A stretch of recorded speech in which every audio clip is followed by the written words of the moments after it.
Eliniz nähili ýumalygyny bilýäňizmi? Ilki bilen elimiz suw bilen ýumaly.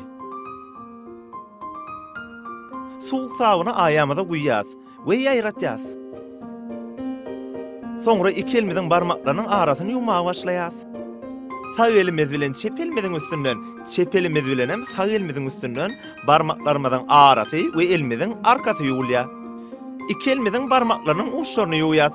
Sağ eliň aýaty bilen çep eliň barmaklaryny, çep eliň aýaty bilen sağ eliň barmaklaryny okolap ýuwmaly. Sağ eliň kömegi bilen çep eliň başan barmagy, çep eliň kömegi bilen bolsa sağ eliň başan barmagyny ýuwmaly. İki elimiziň goşorlarynyň arka we iç tarapyndan ýuwmaly. Elimizi akyp duran suwda durlamaly. Elimizi göwne jaý arasalamak üçin 20-30 sekund arasynda elimizi ýuwmalyr. Elimizi gowratmak üçin kagys süpürgüçlerden peýdalanýar.